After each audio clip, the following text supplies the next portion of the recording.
خدا الله جل شانو فرمایي من آیاته او د الله جل شانو د قدرت په علامو کې انداز خلق لكم من انفسکم ازواجا تاسو په شانتي تاسو له جوړې پیدا کړي تاسو په شانتي تاسو له جوړې پیدا کړي لتسكنوا الیها چې دا هغه جوړونه تاسو خپل آرام پوره کې کنه وجعل بینکم موده و رحمه او تاسو په منځ کې مینه محبت غرزولې او رحمت غرزولې مهرباني غرزولې دا ناشنا آیت مخکې چې دا کم دلیل اولنې دلیل پیش کو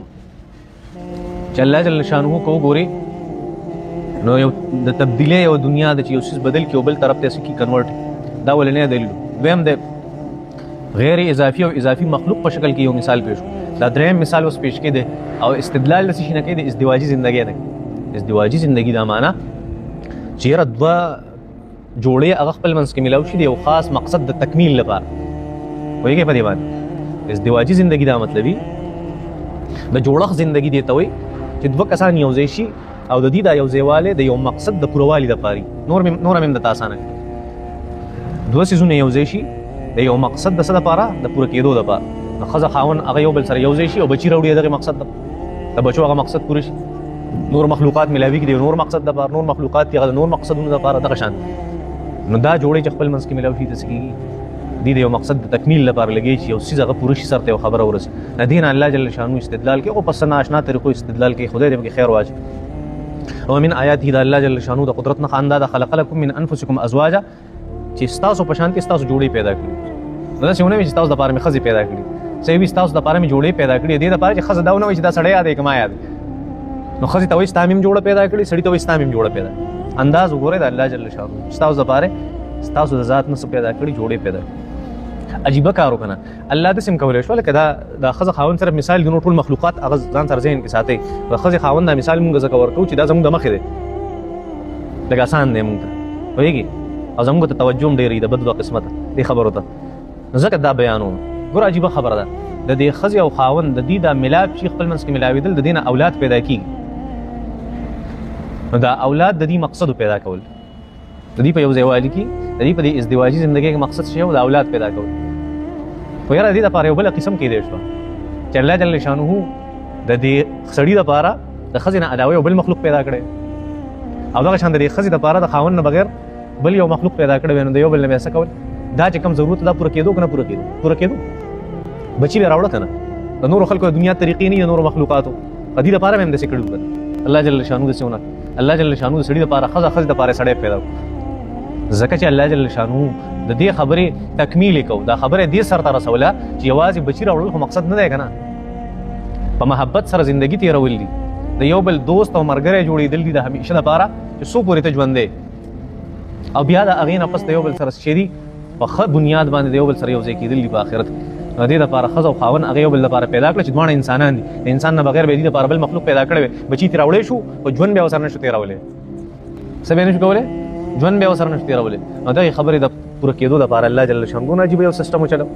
او من آیاته د الله جل شانه د قدرت دینه کې تخو ګور کنه خلق لكم من انفسکم ازواجا استاسو د پاره استاسو جوړې پیدا کړل استاسو د قسم نه پیدا کړل استاسو په نمونه دي لتسكنوا الیها د پاره تاسو ته پوره سکون حاصل شي دینه بیا نه دي ځکه مفسرین حضرات ذکر کړی دي چې د انس د خزه او خاون دا د یو بل لپاره سکون ذریعہ ښه ذریعہ زمونږه چې کوم سیستم دی هغه د ټینشن ذریعہ د څه د ټینشن ذریعہ او د ټینشن دا ذریعہ ځکه ګرځېدلی دا چې زموږ نیتونه خراب دي څه دي نیتونه زموږ استاد موږ ته وایي د خر ته د اخر ولې وایي موږ ته ولې ورته دا وایي د خر ته د اخر ولې وایي موږ ته ولې ورته وایي موږ ته به ځکه ورته وایي چې د نیت خراب دی نیت خراب دی چې نیت ټیک شي دی د خرطوب دا نوم به تلر شي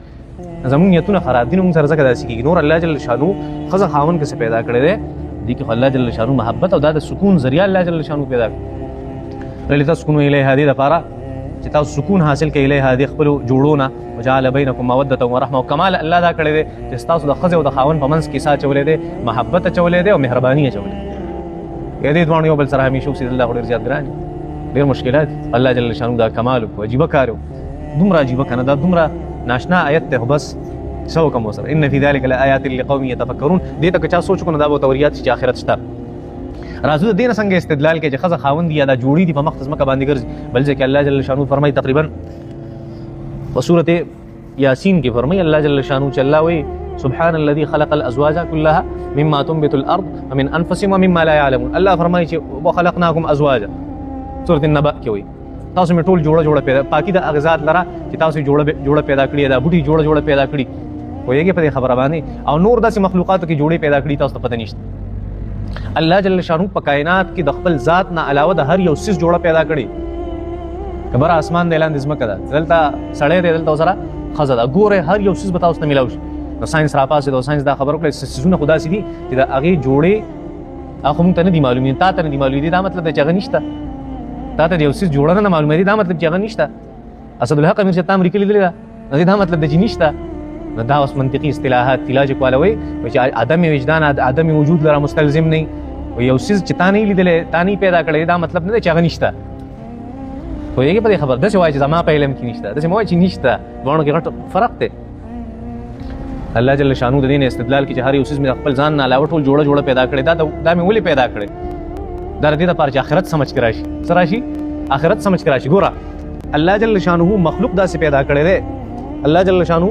مخلوق داسې پیدا کړی دی چې د یو مخلوق د هغې جوړه به خامخایي د یو مخلوق جوړه به خامخایي داسې کېدی نه شي یو هغه څیز پیدا کړي د هغې جوړه نه پوهېږې په دې مسلو باندې دا دې طرف ته اشاره ده چې ګوره ته په سکول کې ناسې که نه په مدرسه کې ناسې په امتحاني حال کې څه ورکې امتحان ورکې مثال در کوم اوس په لږ نور اسانو مې ته ډېر په شارټ الفاظو کې مې ختموله دا مثالونه ځکه در کوم چې په ټوله فلسفه پوه شي ته د سکول په حال کې ناسې یا ته په سکول کې ناسې یا ته سکول وې مدرسه وې سبق وې دا ټول محنت دی او که محنت نه دی محنتونه دي که نه دا محنت تر څه دپاره کوي دا د ښې نتیجې دپاره کوي بل څه مقصد دی شته بل مقصد نشته د محنت سوا د دې نه چې ښه نتیجه راوځي ته خپل کاروبار کې خپل روزګار کې خپلې منډې تړلې دا تمام د څه دپاره د ښه نتایجو دپاره نو پته ولګېده چې د محنت سره نتیجه خاص ته ده محنت او نتیجه دا یو بل جوړه دي څه شی دي جوړه دي نو اوس دې دنیا ته وګوره دا د محنت ځای دی که د محنت ځای نه دی پوهېږې په دې باندې نو چې دا د محنت ځای نه دا دارالمحنت دی دارالامتحان او دارالمحنت دی نو دارالنتیجه به یو ځای که نه وي نو آخرت ثابت شو که آخرت ثابت نه شو خبره اسانه شوه چې دا ځای د محنت شو